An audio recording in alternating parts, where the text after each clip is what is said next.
28e apéro littéraire ce dimanche 29 novembre dans la salle festive du Tram. Les comédiens du Théâtre d'Est ont emmené le public présent en voyage sur la thématique de la mer.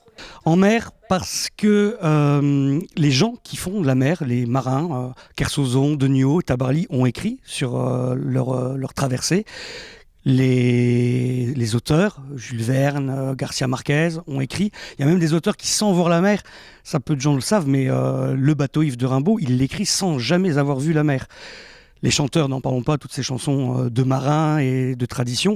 Et puis le thème de la mer en lui-même, c'est quelque chose d'assez extraordinaire parce que la mer impose un voyage.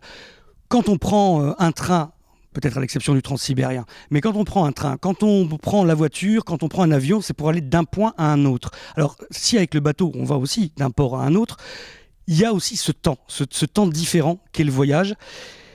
C'est par la mer aussi qu'on a fait les grandes découvertes, qu'on a découvert les Amériques.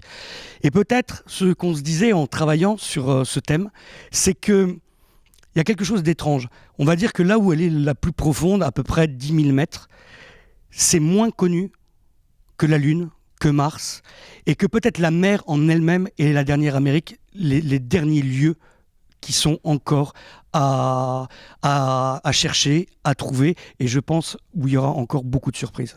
Poètes, romanciers, paroliers, marins, nombreux sont les artistes à travers les siècles à s'être inspirés de cette thématique pour construire de fabuleux récits. Et je cours, je me raccroche à la vie, je me saoule avec le bruit des corps qui m'entourent, comme des lianes nouées de tresses, sans comprendre la détresse des mots que j'envoie. Difficile d'appeler au secours quand tant de drames nous oppressent et les larmes nouées de stress étouffent un peu plus les cris d'amour de ceux qui sont dans la faiblesse. Et bien entendu, un décor particulier pour cet apéro, le radeau de la Méduse. Comme pour tous les apéros littéraires, on cherche à construire une ambiance, un décor. La mer, si elle est source d'aventure, elle est aussi source de dangerosité, de naufrage.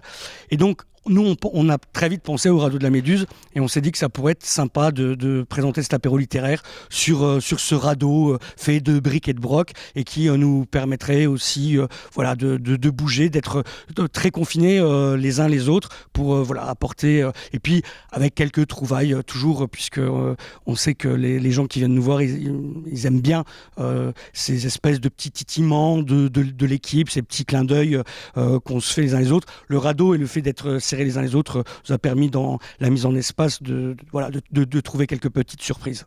Un 28e apéro littéraire qui a fait tanguer le public sans jamais le faire chavirer, en l'attirant au large vers de nouveaux horizons littéraires.